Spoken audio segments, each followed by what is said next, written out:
Ինչ վերաբերում է Ղարաբաղին, մեկ անգամ էլ ասեմ, մեզ ոչ ոք չի կարող փնովել, մեղադրել, որովհետև վերջին առնվազն 20 տարիներին եւ նախագահ Պուտինը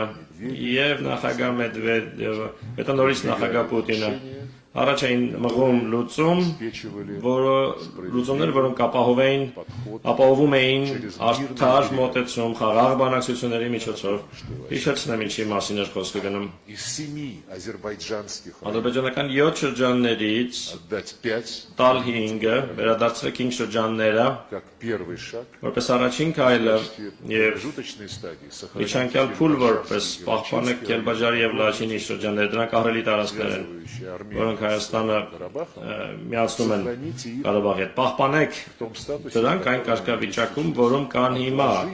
հետաձգելով Ղարաբաղի կարգավիճակի հարցի վերջնական լուծումը երկար տարիներով, իսկ փաստացի խոսքը գնում է այն մասին, որ դա հետաձգվի եւ թողնվի ապագա սերունդներին։ Դա երևի ինչ-որ բանով ավելի լավն է, քան այն ինչ հիմա ստացվեց։ Ինչու՞, որովհետև այդ կոմպրոմիսային առաջարկները, որոնք տարիներ շարունակ առաջ էին մղվում ռուսական ղեկավարության կողմից, մերժվեցին։ Սակայն ընտրության իրավունքը իրացվեց։ Այս պարագայում հրաժարում այն բանաձևից, որը ես հենց նոր հիշեցի։ Եվ ձեր այն արտահայտությունը իբրև Հայաստանն ուկրաինացնելու մեր մոտեցումը, որ ասացիք ինչ-որ նման մի բան, որ հետո Հայաստանի հետ անել նույնը, ինչ արել եք Ուկրաինայի հետ, ըստեղ նույնիսկ մեկնաբանելու բան չկա։ Նշանակում է դուք կողմ եք եւ սատարում եք նացիստական ռեժիմին, արմիությունների տանը մարդկանց այրելուն, ովքեր զինվորական խմբավորումներ ուղարկեցին Ղրիմի խորհրդարանի վրա հարձակվելու միայն նրա համար, որ Ղրիմի խորհրդարանը եւ Ղրիմը հրաժարվել էին սատարել հակասահմանադրական պետական հեղաշրջմանը։ Ես չեմ հիշում, որ Հայաստանի ղեկավարությունը մեկնաբաներ 14 թվականի փետրվարի Ուկրաինայում տեղի ունեցած պետական հեղաշրջումը։ Չեմ հիշում, որ արևմտյան երկրներից որևէ մեկը մեկնաբաներ, բացասաբար խոսեր այդ իրադարձության մասին։ Ուրեմն այն ժամանակ արդեն Հայաստանը 2014 թվականին իրացնում էր դիրքորոշում ընտրելու իր իրավունքը։ Իսկ ինչ վերաբերում է եվրոպական գործընկերներին, ովքեր պետական հեղաշրջման նախաշեմին որպես երաշխավոր հանդես եկան այն ժամանակվա նախագահ եւ ընդդիմության միջեւ։ Մենք հարցրեցինք, բայց դուք երաշխավորում եք, որ կարգավորում է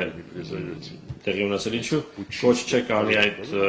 պուտչիստներին, որ կարգ պահպանեն, իրենք ամոթխած հայացքը կախեցին եւ ասացին, երբեմն ժողովրդավարությունը անսպասելի թեքում է ստանում, անսպասելի ընթացք է ստանում, նույնը ԱՄՆ-ը գնաց, մի կողմ քաշվեց, թեպետ դրանից առաջ նախագահ Օբաման նախորդ օրը զանգում էր նախագահ Պուտինին եւ խնդրում էր չառարկել կարգավորման համաձայնագրի ստորագրմանը, որը պիտի լիներ Եվրամիության երաշխավորության ներքո, խոսելով ԱՄՆ-ի մասին 2014 թվականին փետրվարից քիչ անց պետական հեղաշրջման փորձ եղավ Կամբերում։ Դուք հետաքրքրասեր անձնավորություն եք, նայեք ինտերնետում այնտեղ կա հայտարարություն, ԱՄՆ-ի պետական դեպարտամենտի հայտարարությունը Գամբիայում հեղաշրջման փորձի մասին, որտեղ ասված է, որ ԱՄՆ-ը երբևէ չեն սատարի իշխանության փոխանցումը ոչ սահմանադրական ճանապարհով, այ իրենց հարցրեք, գալիս լինում են, չէ՞, ամերիկացի գործընկերները այստեղ մամուլասոլիստների գալիս են, իրենց հարցրեք, ինչու Գամբիայում չի կարելի, իսկ Ուկրաինայում կարելի է։ Իրենք ձեզ հավանաբար կասեն ինչ-որ բան, ինչ-որ սուբյեկտիվ հանգամանքների մասին, բայց իրականում Գամբիայում կառավարություններ, որին ամերիկացիները սատարում էին, իսկ Ուկրաինայում նախագահ էր, ում իրենք ուզում էին իշխանազրկել եւ իրենց մարդկանց այնտեղ դնել։ Դա համար ես չեմ տեսնում պատճառներ, որևէ պատճառներ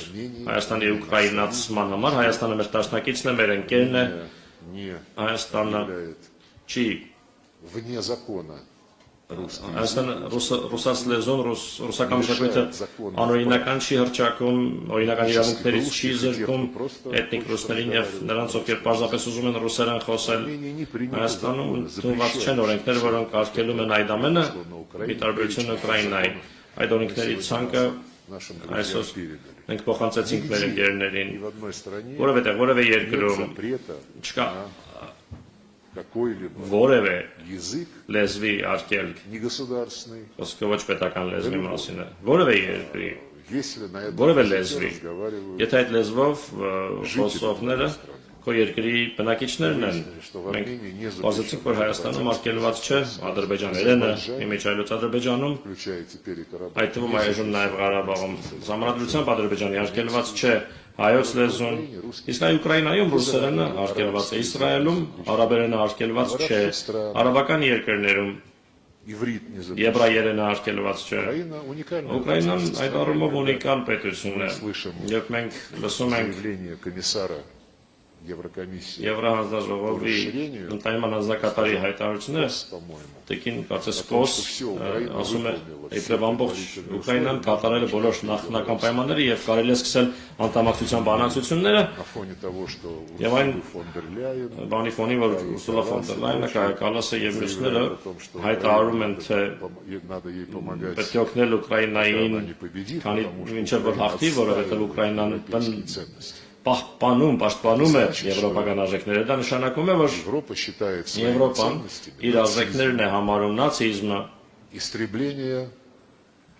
языка, на котором говорит большинство граждан.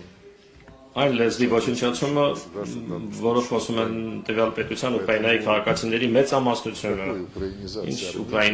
Հայաստանի ինչ ուկրաինացման մասին կարող է խոսքը գնալ, Հայաստանը քաղաքակիրթ երկիր է, դուք հրապարակեք ձեր հարցը ամեն դեպքում, իմ պատասխանները պարտադիր չէ։